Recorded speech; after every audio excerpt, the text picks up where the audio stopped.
Breaking Gulf News. Ramallah, Bayan Al Tabib is sticking by his 6-year-old son's bedside. Yousuf Al Tabib was walking with his elder brother on the Route 55 highway to join their family, who was tending to their olive farm, when a speeding silver vehicle with a yellow registration plate carried out a drive-by shooting, critically injuring the little boy. Thayer, Yousuf's elder brother and only witness to the crime, was subsequently apprehended by Israeli occupation forces. The arrest of the 19-year-old law student is a pressure tactic to press the Al Tabib family to retract their eyewitness accounts, says the family.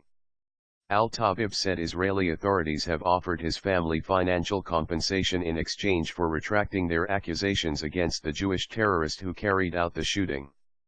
A huge military force raided his house in Ezbat Al Tabib between Nablus and Qalqilia to find any evidence to prove the shooting was carried out by a family member by mistake.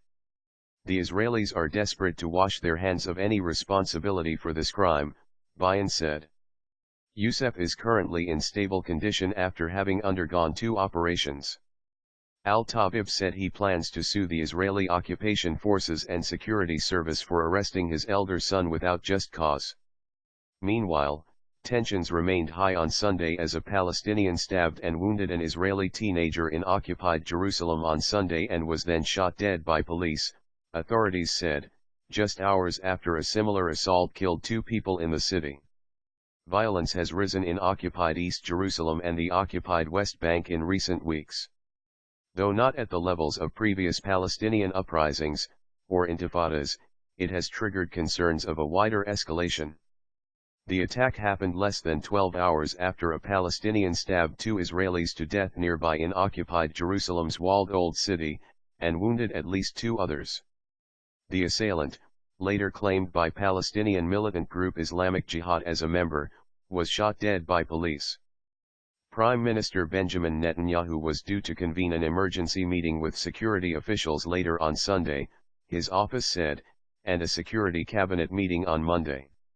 On Thursday, an Israeli couple was shot dead while their 4 children were in the car in a suspected Palestinian drive-by attack near a West Bank Jewish colony. Then tension commenced over unprecedented Israeli restrictions on Al-Haram al-Sharif, banned most Palestinians from worshipping at their own holy site.